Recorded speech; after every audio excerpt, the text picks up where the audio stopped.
I'm delighted to be here. Today we're going to talk about your legacy. Who has thought about your legacy? One person in the back row.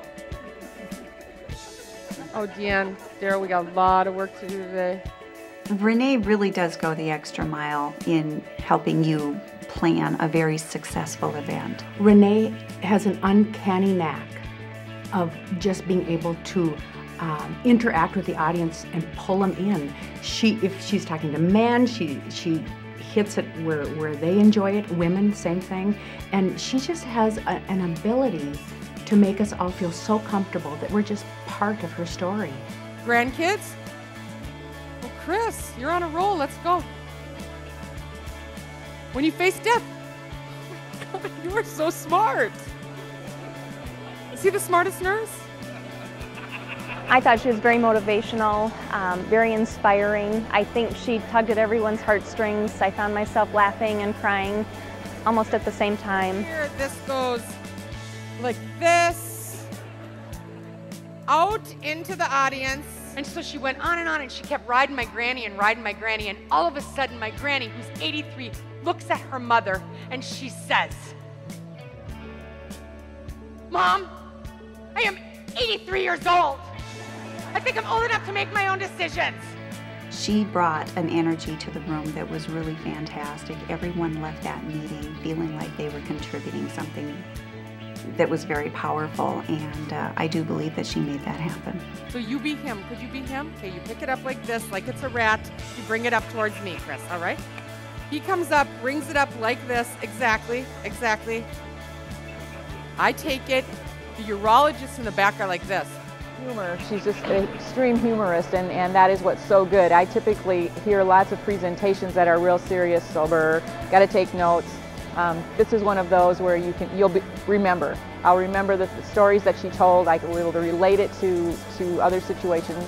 I called her. I said her name is Shirley, and everybody knows Shirley. Everyone should have a friend like Shirley.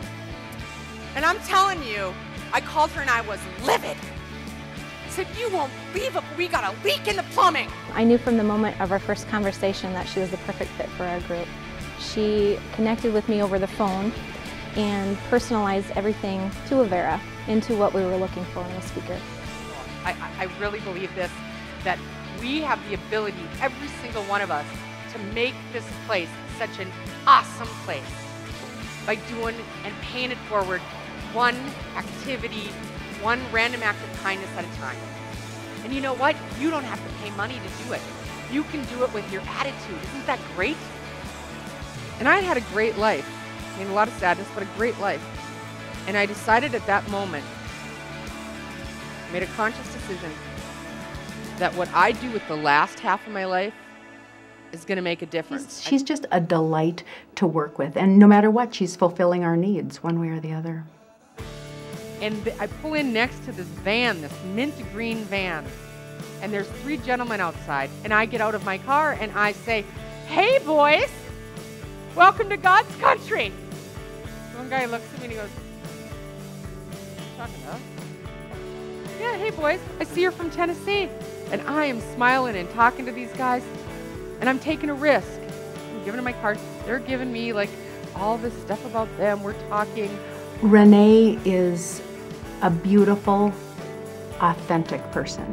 She doesn't pull any punches. You can sit across the table having coffee with her, and she's as real as your best friend. Stanley, Harold, and James, that was their names. I'm hugging them all goodbye at the Senex station. I mean, who does that? Nobody. So glad I did. You know that one quote, which is one of my favorites? I can't think who says it off the top of my head, but ships in harbor are safe. But that's not what ships are meant for. They're meant to get out of the harbor. You guys are meant to get out. You're meant to take risks. You're meant to get out to sea, get some barnacles on you. They touched my heart because I let them. I took that risk and I let them. So the next note is from Stanley, the spokesperson. "Dear girlfriend, it's me, your boyfriend." He said, "What a trip. It was so great to meet you in God's country. And how was the Fertile Fair?" We had a wonderful time.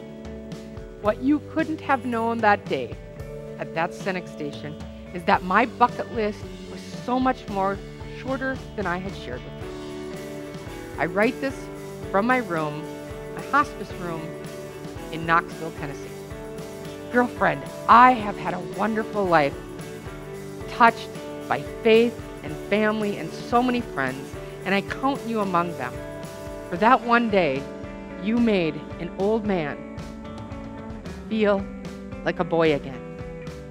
The next thing I opened was Stanley's funeral folder.